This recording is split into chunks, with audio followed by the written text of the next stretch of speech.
Yes. Good morning. I. This is Jody. Hi, Jody. So, Jody and I, we're Skyping from Santa Barbara in Los Angeles, which is about, I don't know, 75 miles away, Hmm. something like that. Yeah, so it's just far enough not to be able for her to come in the office and make it practical, but it's close enough where, we can work with each other still. So, today is an awesome day because she gave me this great news about her status and how she's feeling. And I wanted just to do this little Skype on this and show you off to the world, basically. So we started working together a little over 3 months ago, but we had kind of a lot of breaks in there. You traveling across the country or across the East Coast, and so we had some breaks in there. So, but we've been working together about 3 months. But how did you originally find me?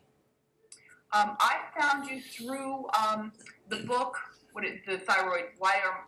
What's the name of the book? Karazian's book. Why do I still have thyroid symptoms when my lab tests are normal? Yes, I read that book, and then I went to his website to find practitioners who work within his training. Okay, yeah. So I was on the practitioner list of people who do his type of protocol. Okay. And then I chose you because you had a lot of information on your site. Mm, It wasn't just here's my address and phone number, call me, and then. But I got a lot of information before we checked in. right, right. That's true. You're working long distance, so you could have worked with anybody in the world, basically. Right, right. Okay, cool, cool. So originally, when you had first sought me out for some care, what were some of your main symptoms that were really bothering you? Uh, I couldn't get through the day. I couldn't. I was sleeping 11, 12 hours a day. Hard to get up in the morning, and then my energy level just tanked from there on. And so even to get through an afternoon, I was taking naps, and I was really non-functional. Um, Wow. and and then the secondary one really was brain fog. That was just major. Not being able to reach for the word that I needed. This is a Right, simple word, right? And I'm, one of these overeducated intellectuals. So that was just really frustrating. So those right. were, I would say, my two main concerns. Yeah. And And there and were many others. yes, which we'll talk about. But the fatigue and the brain fog, I mean, because you homeschool your kids, I mean, you have to be intellectually on, you have to have the energy, you have to have the focus, and that just wasn't happening. No, not at all. My poor kids had such a uh, number of years, I think, with me. Right, We're right. just trying to get through the day. I mean, granted, they learned a lot about how to be self-reliant, but Yeah, not the best circumstances to learn that. right. So you were sleeping 10, 12 hours a day, still waking up fatigued. You had a ton of digestive issues that were going on. And not Yeah. to mention some low back pain, some food sensitivities, the cold hands, cold feet. I mean, so you had a whole host of things going on. And were no doctors able to figure this out? What was the deal with that? Well, if by figuring out you could go on antidepressants, or your thyroid numbers look pretty fine to me, but I'll put you on Synthroid if you want. We can just experiment with it.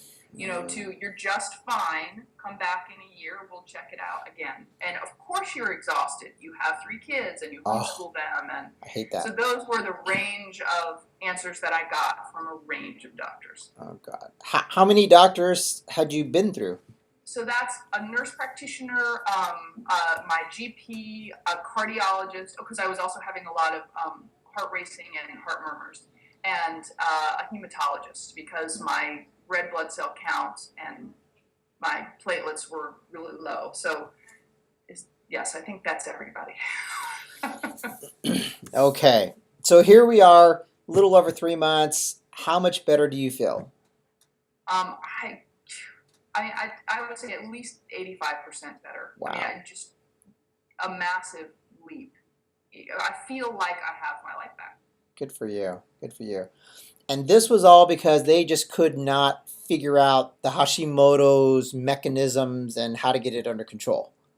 That Hashimoto's was never part of the conversation. I mean, I even owned, Hashimoto's the root cause. I mean, because for myself, intuitively, that's exactly where I went.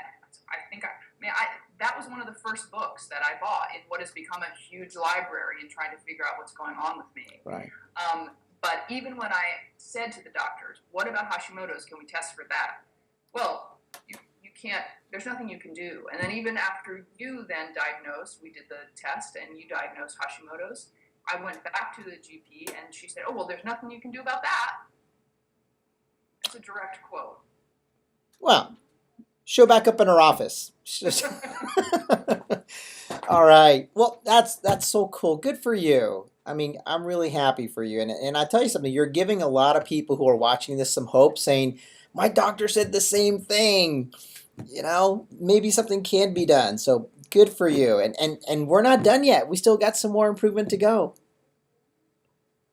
Yeah, I feel like we're just about a month into the whole second phase of treating this and going after the next and the next and the next, just knocking off the root causes. Yeah, good for you. All right, congratulations. Thank you so much. All right, Dr. Kajiki, thank you. You're welcome.